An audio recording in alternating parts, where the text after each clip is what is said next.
Yo, what's up guys, it's Chris from Syria Music. Yes, that's actually me in my profile picture. Yes, that's actually me in my webcam. That's me in my studio. And today I'm going to teach you all how to make the best sounding hi-hats that you could ever make in your life. I'm be teaching you all tips and tricks and stuff like that. I'm going to divide this video into sections so you can skip through, fast forward, or go back if you need to. And yeah, make sure to like, comment, subscribe.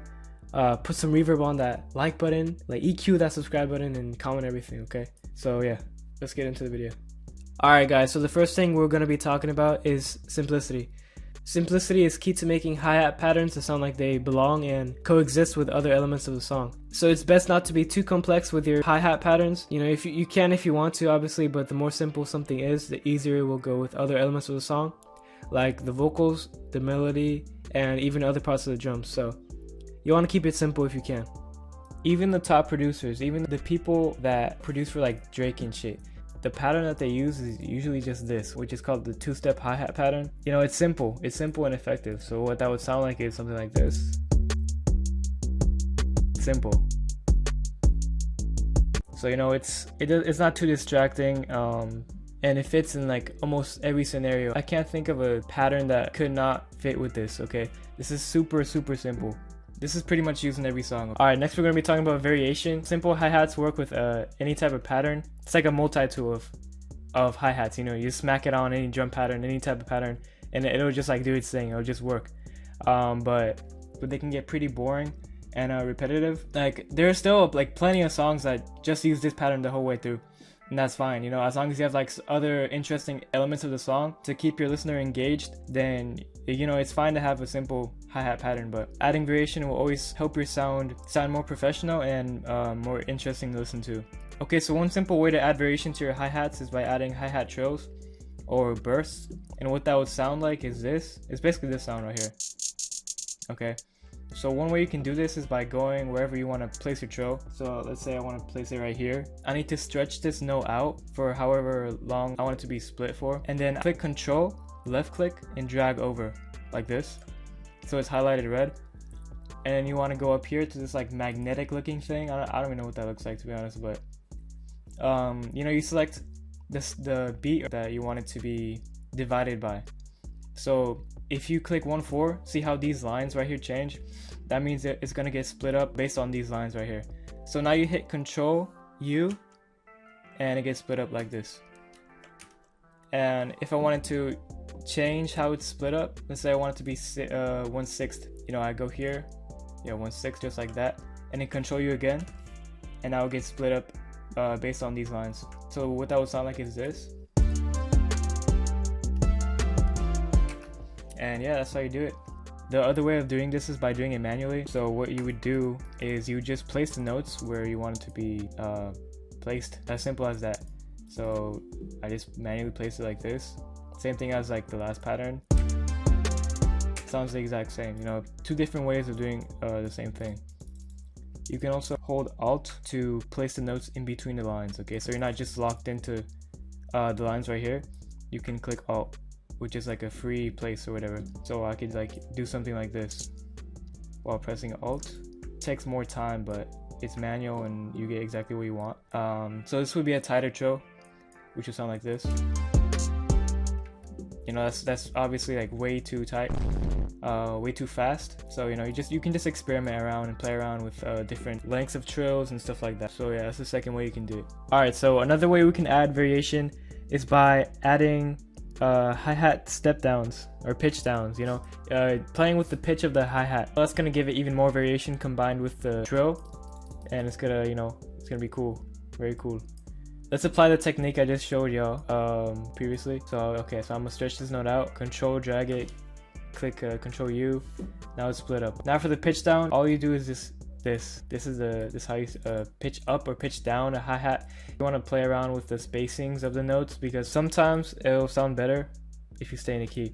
And if you don't know what that means, then just ignore this. You'll learn when you're older. Okay, so I just made a quick little pattern for you guys using the techniques I just showed y'all.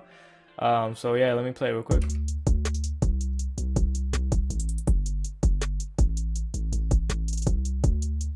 Okay, so we have the step down right here. We have a step up, and then we have a little trill at the end. This is simple stuff, guys. This is all you need, really. You don't really need to know much else to make decent hi-hat patterns for like hip-hop style music and stuff like that. Okay, the next thing we're going to be talking about is velocity. This is something a lot of producers overlook and sometimes completely just ignore. So basically what velocity is how loud each individual note is, okay? Right now, this pattern is all around the same volume. Velocity is located right here. Okay, this is how loud. So if let's say I push this all the way down, then this hi-hat will be super quiet. So let me just play for y'all. Did you hear that? Look, let me just do several like this, and then listen right here. See, it went way quieter. So what a lot of people do with velocity is they alternate the loudness of every other little hi-hat. So they would do something like this. And also to change the velocity, you can simply just move this up or down and it will change the note right above it, or you can hold Alt and use your scroll wheel to scroll up or down. So let me just adjust these real quick.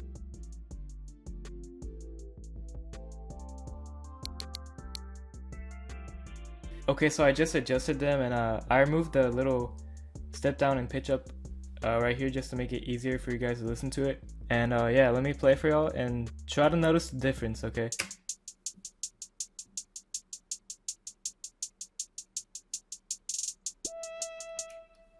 The fuck? So doing this, you might be asking like, why would I do this? Well, this creates movement, okay? Like this adds more depth to your hi-hat. It adds like another D, like 1D, 2D, 3D, 4D, bro. This is 4D hi-hats, okay? Let me undo everything and play it again so you can hear the difference.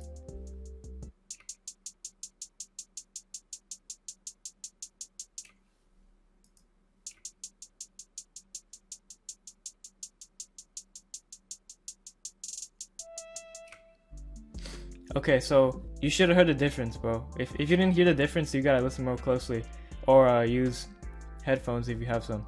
But yeah, you can adjust it to be way more drastic, less drastic. So something really drastic would be like this.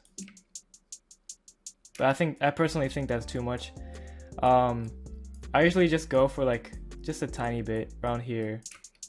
So it's not noticeable unless you try to notice it, you know what I mean? Also, what a lot of other producers do is they adjust the velocity on their trills right here. So they would do something like this, especially like Nick Mira. Like if you watch his streams, he always does this.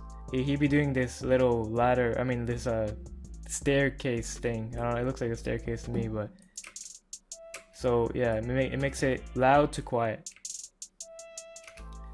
And yeah, another way you can also change the velocity is in graph editor. So you would go here, right click, and click on graph editor, and basically you have the same velocity that you had here and here in the channel rack. So that might be easier if you want some faster like access to it. So let's say I could just adjust, so I can just adjust them like this by moving it up and down, just like here. So yeah.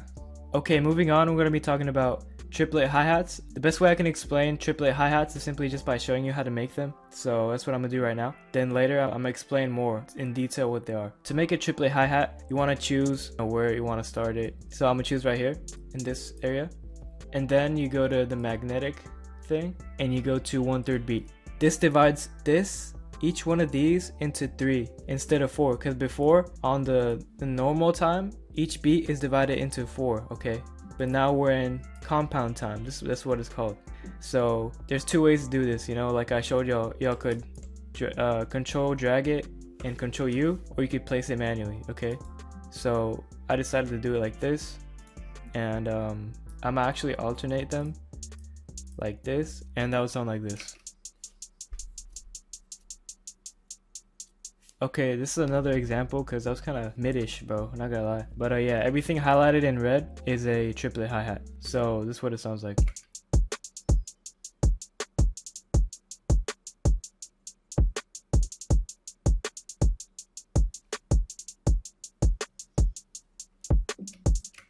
So you can really tell, you know, when the triplet comes in, it just sounds way different. It goes This is also used commonly in like rap flows, okay? This is a type of flow, like if you heard Migos, they use a lot of triplet flows. Also, another group that uses this flow a lot is Suicide Boys. Alright, so that's the end of this video. I hope y'all got something out of this video, and make sure to actually implement these things learned into your next beats, okay? So you don't forget, and so you actually learn and remember these things, because these are pretty fundamental and important to making hi-hats sound better, and these are things that all producers do across many genres and stuff like that. So yeah, make sure to like, comment, subscribe, and see y'all later.